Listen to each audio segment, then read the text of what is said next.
Good evening. मैं Bhanu Pratap, motivation speaker and life coach. आज हम समझते हैं कैसी ज़िंदगी हमारी समझौतों से भरी हुई है। क्यों हम हर दिन अपनी ज़िंदगी को कोसते रहते हैं, क्यों अपनी ज़िंदगी हमने भगवान के ऊपर छोड़ रखी है, क्यों अपनी ज़िंदगी में अच्छी बुरी चीज़ों का हम समर्थन कर पा रहे हैं, क्यों हम हमेशा नकारात्मक चीज़ों से जूझते रहते हैं, क्यों हम अपने अंदर पॉजिटिव शक्तियों का, पॉजिटिव वाइब्रेशन का उल्लंघन कर रहे हैं, क्यों हम उन चीज़ों को नहीं पहचान पा रहे हैं जो गॉड ने शायद हमारी पूरी बॉडी के अंदर दी हैं, और हम उन चीज़ों को पहचान कर, अपनी पावर्स को पहचान कर अपनी ज़िंदगी को बेहतर कर सकते हैं। इसलिए क्योंकि आपने एक बहुत ही प्राचीन कहावत सुनी होगी कि कस्तूरी मृग ढूंढत और रहत उसके अंदर। तो एक कस्तूरी ढूंढने के लिए मृग जगह जगह भटकता रहता है, लेकिन वो कस्तूरी उसके अंदर ही होती है। ठीक वैसे ही हमारा मानव जीवन है, वैसे ही हमारी बॉडी है।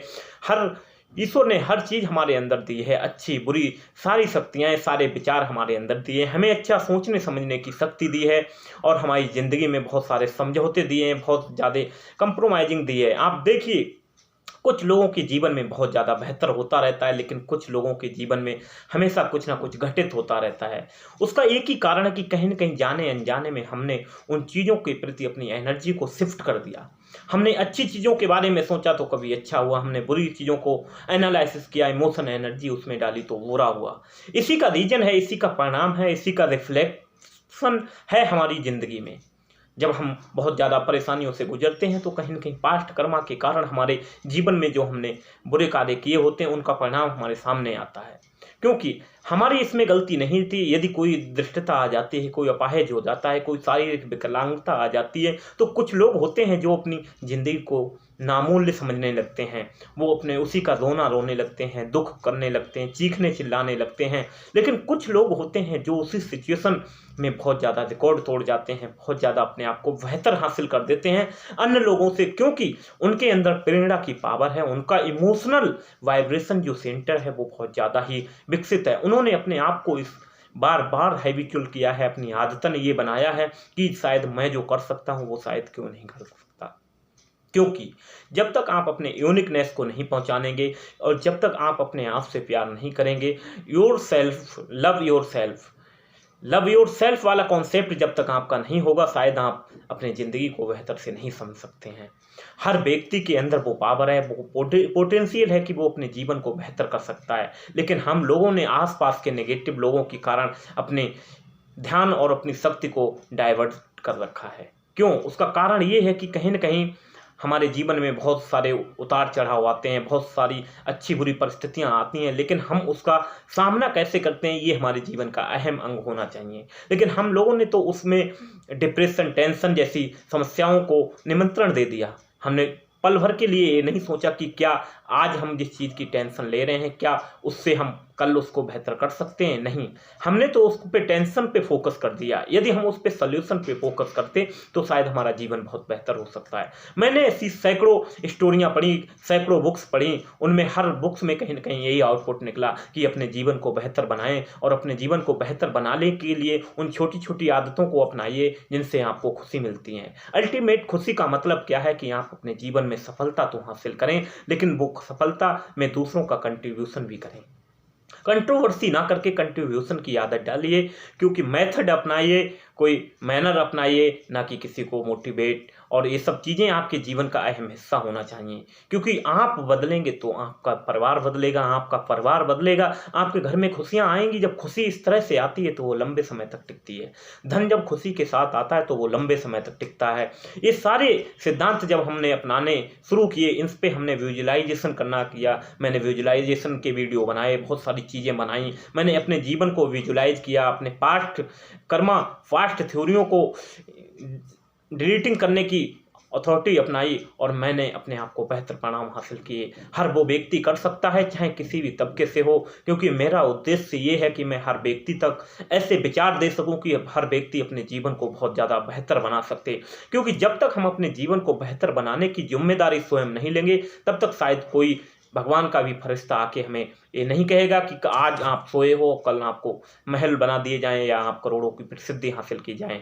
हर वो व्यक्ति ने मेहनत की, और मेहनत आप कर सकते हैं, क्योंकि हर व्यक्ति को 4 हाथ पैर और सब कुछ ब्रेन दिया गया, लेकिन आवश्यकता है हमें सही संगत अपनाने की।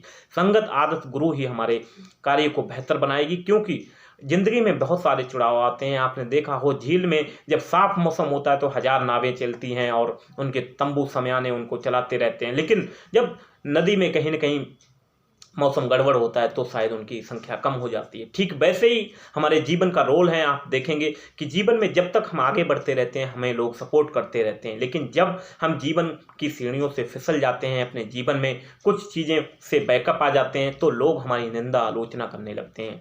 श्रीमद् भागवत गीता में भी ये लिखा गया है कि एक विजेता को यश और अपयश दोनों मिलेगा। तो हमें यश और अपयश दोनों के लिए तैयार रहना चाहिए, क्योंकि हमें यश भी मिलेगा, अपयश भी मिलेगा, क्योंकि समाज है ये। समाज में शायद सारे लोग हमारी सोच को नहीं परख पाएं, लेकिन हमारा उद्देश्य होना चाहिए कि बेहतर विचार के साथ लोगों की ज़िंदगी में वैल्यू ऐड करना ही हमारा परम कर्तव्य होना चाहिए।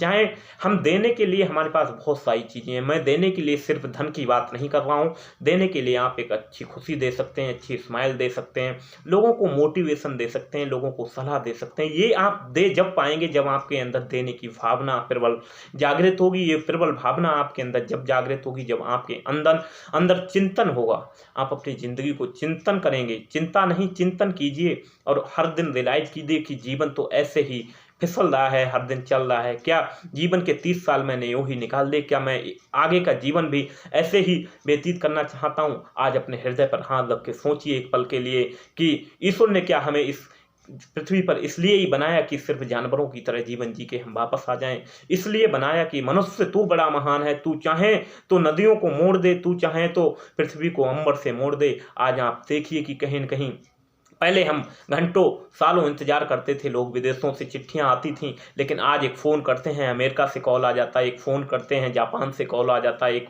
फ़्लाइट पकड़ते हैं तो अमेरिका चले जाते हैं, फिर एक फ़्लाइट पकड़ते हैं तो लंदन चले जाते हैं। कहाँ नहीं जा सकते? तो मनुष्य ने बड़े बड़े आविष्कार किए हैं, मनुष्य आविष्कार की जननी को समझ सका है। तो क्यों नहीं हम आज वक्त आ गया है कि हमें अपने अंदर की प्रोग्रामिंग को समझने को, अपने जीवन को बेहतर बनाने के लिए हमें हर पल क्या करना चाहिए, इस पर फोकस होना चाहिए। जब आप इंटरटेनमेंट से एजुकेशन की तरफ आएंगे तो शायद आपको कुछ कष्ट होगा, आपके लिए समय बड़ा दम्भ भरा लगेगा, आपके विचारों में इरिटेशन आएगा, लेकिन हल्के हल्के ये आदत आपने शिफ्ट कर ली तो आगे के जीवन के 30 साल 50 साल आपके कैसे सुधर जाएंगे।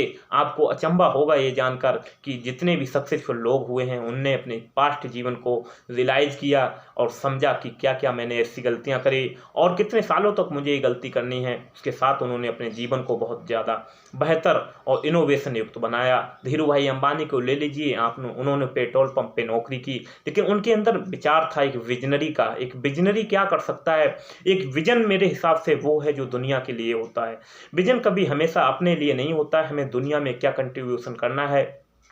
विजनरी वो लोग होते हैं जो अपने साथ साथ दूसरे लाखों करोड़ों लोगों के जीवन को बदलने का भी सामर्थ्य रखते हैं। मैं चाहता हूं हर व्यक्ति कहीं न कहीं विजनरी बने। हमारे भारत देश की जनसंख्या 325 करोड़ है, लेकिन मैं चाहता हूं, मैंने एक आकलन किया है, एक कैलकुलेशन की है कि सिर्फ 300 ऐसे विजनरी चाहिए जो पागलों की तरह काम कर सकें और अपने देश को बदल सकें, अपने अंदर की ऊर्जा को बहुत ज़्यादा पावर हाउस की तरह इस्तेमाल करके करोड़ों लाखों लोगों